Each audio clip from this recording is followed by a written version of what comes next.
শ্রীপুরে বসতবাড়িতে যাওয়ার সময় রাস্তায় আটকে মারধর, থানায় লিখিত অভিযোগ।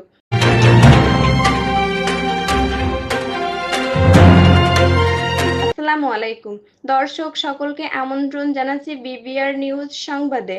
গাজীপুর শ্রীপুর থেকে উসমান গনির পাঠানো তথ্যচিত্রে বিস্তারিত নিয়ে সাথে আছি আমি আফসানা জাফর মিম।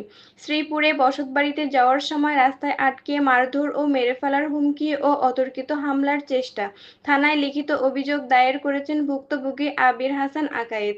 ঘটনার বর্ণনায় জানা গেছে, 27 অক্টোবর রাত্র অনুমান 10টার সময় ভুক্তভোগী অভিযুক্তদের বাড়ির সামনে দিয়ে নিজের বসতবাড়িতে যাওয়ার পথে স্থানীয় ফারুক মিয়ার ছেলে সৌরভ, ফজলুল হকের ছেলে ফারুক মিয়া ও মোবারক হোসেনের স্ত্রী আনোয়ারা বেগম সহ অজ্ঞাতনামা 4-5 জন। এ বিষয়ে শ্রীপুর থানার ভারপ্রাপ্ত কর্মকর্তা ওসি আব্দুল বারিক বলেন, অভিযোগটি পেয়েছি, তদন্ত সাপেক্ষে প্রয়োজনীয় আইনানুগ ব্যবস্থা গ্রহণ করা হবে। সকলের আগে সর্বশেষ সংবাদ জানতে বিবিআর নিউজের ফেসবুক পেজ ফলো করুন। আর ততক্ষণ সুস্থ থাকুন, ভালো থাকুন। আল্লাহ হাফেজ।